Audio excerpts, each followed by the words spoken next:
Hi there, this is Susan Richards back again with another chapter of Charlotte's Web.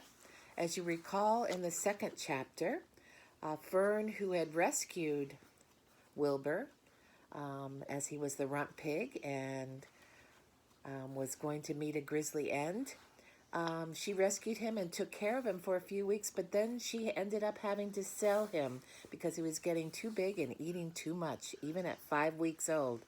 So she was able to sell him to her Uncle Homer, who lives just down the road. And this chapter, chapter 3, is called Escape.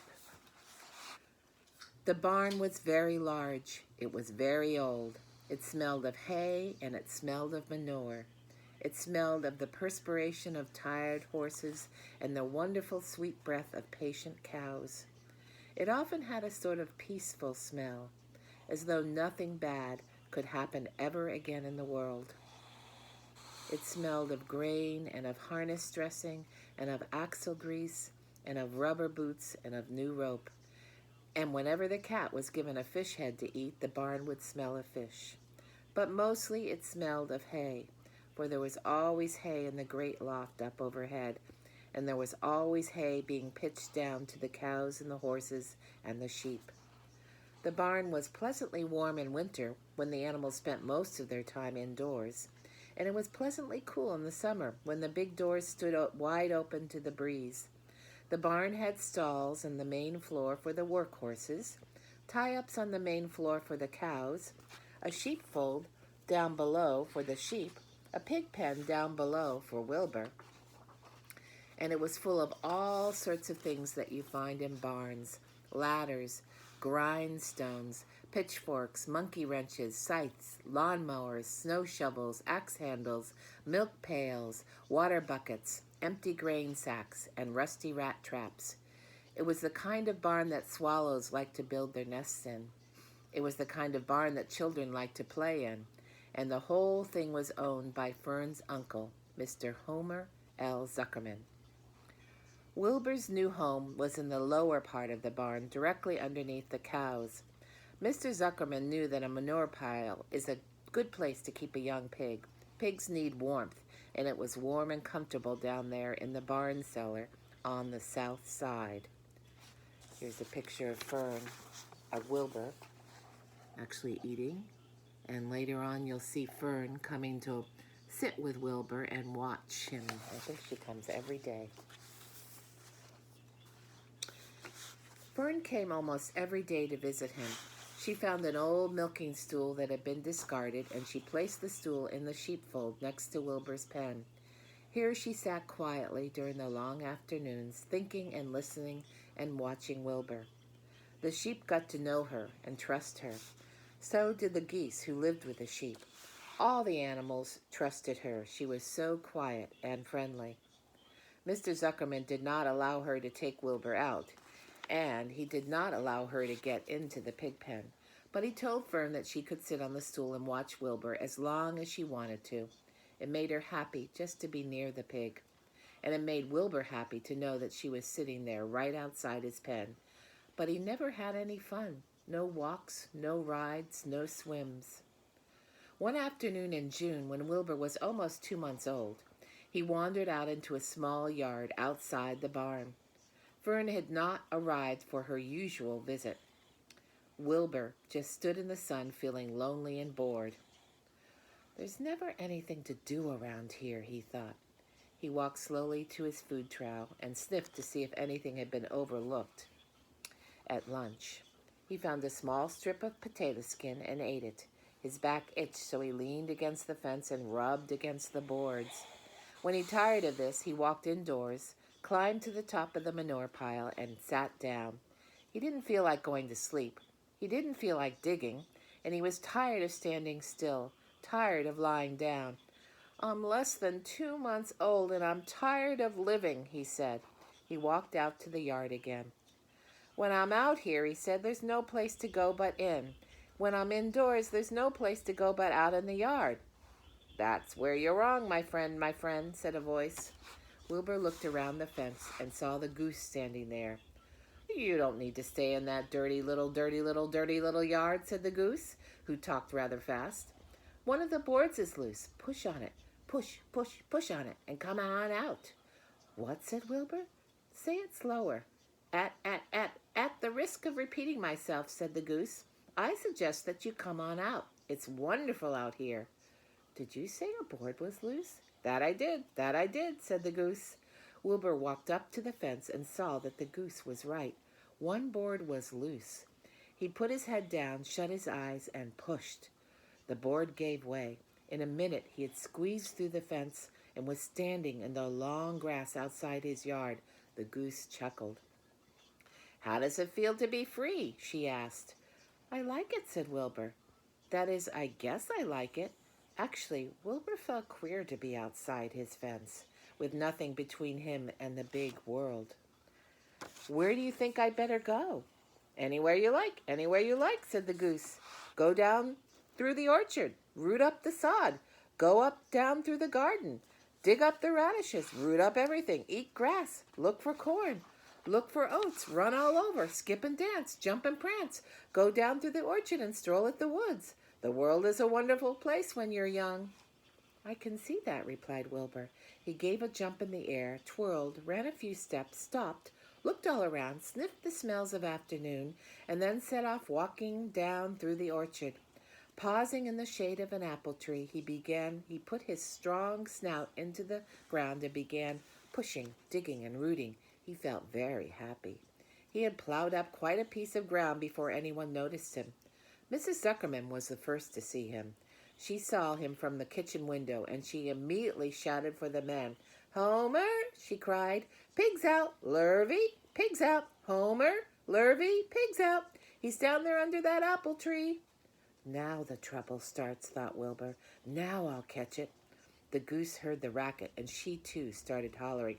Run, run, run downhill, make for the woods, she shouted to Wilbur. They'll never, never, never catch you in the woods. The Cocker Spaniel heard the commotion, and he ran out from the barn to join the chase. Mr. Zuckerman heard, and he came out of the machine shed where he was mending a tool. Lurvy, the hired man, heard the noise and came up from the asparagus patch where he was pulling weeds. Everybody walked toward Wilbur, and Wilbur didn't know what to do. The woods seemed a long way off, and anyway, he had never been down there in the woods and wasn't sure he would like it. Get around behind him, said Mr. Zuckerman, and drive him toward the barn. And take it easy. Don't rush him. I'll go and get the bucket of slops. The news of Wilbur's escape spread rapidly among the animals on the place. Whenever any creature broke loose on Zuckerman's farm, the event was of great interest to the others. The goose shouted to the nearest cow that Wilbur was free, and soon all the cows knew. Then one of the cows told one of the sheep, and soon all the sheep knew. The lambs learned about it from their mothers. The horses in their stalls in the barn pricked up their ears when they heard the goose hollering. And soon the horses had caught on to what was happening. Wilbur's out, they said. Every animal stirred and lifted his head, and became excited to know that one of his friends had got free and was no longer penned up or tied fast. Wilbur didn't know what to do or which way to run. It seemed as though everybody was after him. If this is what it's like to be free, he thought, I believe I'd rather be penned up in my own yard. The Cocker Spaniel was sneaking up on him from one side. Lurvy, the hired man, was sneaking up on him from the other side. Mrs. Zuckerman stood ready to head him off if he started for the garden, and now Mr. Zuckerman was coming down toward him carrying a pail. This is really awful, thought Wilbur. Why doesn't Fern come? He began to cry. The goose took command and began to give orders. Don't just stand there, Wilbur. Dodge about, cried the goose. Skip around, run toward me, slip in and out, in and out, in and out, make for the woods, twist and turn. The Cocker Spaniel sprang for Wilbur's hind leg. Wilbur jumped and ran. Lurvy reached out and grabbed. Mrs. Zuckerman screamed at Lurvy. The goose cheered for Wilbur. Wilbur dodged between Lurvy's legs. Lurvy missed Wilbur and grabbed the spaniel instead. Nicely done, cried the goose. Try it again. Run downhill, suggested the cows. Run toward me, yelled the gander. Run uphill, cried the sheep. Turn and twist, honked the goose. Jump and dance, said the rooster. Here's a little picture of that hoopla going on right there. You can see the Cocker Spaniel and Wilbur and the animals cheering him on in the background.